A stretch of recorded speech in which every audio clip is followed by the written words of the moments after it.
दयालु किसान के जादुई बीज। एक बार की बात है, एक छोटे से गांव में गोपी नाम का एक दयालु किसान रहता था। वो अपनी उदारता और दूसरों की मदद करने की इच्छा के लिए जाने जाते थे। एक दिन गांव से गुजर रहे एक गरीब यात्री ने गोपी से कुछ भोजन और आश्रय मांगा। गोपी ने तुरंत यात्री को गर्म भोजन और आराम करने की जगह की पेशकश करते हुए अपने घर में आमंत्रित किया।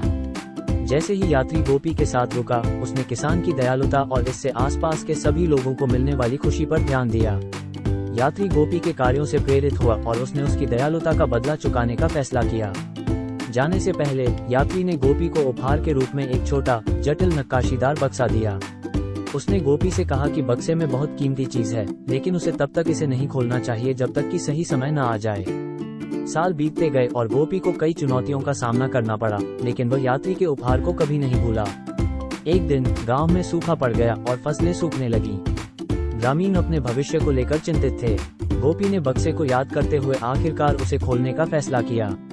अंदर उसे मुट्ठी भर बीज मिले जो उसने पहले कभी नहीं देखे थे। उसने बीज बोए और हर किसी को आश्चर्य हुआ। वे इतनी प्रचुर और जीवंत फसल के रूप में विकसित हुए जो गांव ने कभी नहीं देखी थी। ग्रामीण बहुत खुश हुए और दयालुता की शक्ति में उनका विश्वास बहाल हो गया। एक अजनबी की मदद करने का गोपी का कार्य पूरी तरह से सफल हो गया था, जिससे उसका गांव निराशा से बच गया। और इसलिए गांव ने सीखा कि दयालुता के कार्य, चाहे कितने भी छोटे क्यों न हो, कई लोगों के जीवन पर गहरा प्रभाव डाल सकते हैं। उन्होंने गोपी की उदारता और यात्री की बुद्धिमत्ता का जश्न मनाया। आने वाली पीढ़ियों के लिए कहानी की नैतिकता को संजोया। दया और निस्वार्थता ऐसे बीज हैं जिन्हें बोने पर आशा और प्रचुरता की फसल पैदा हो सकती है।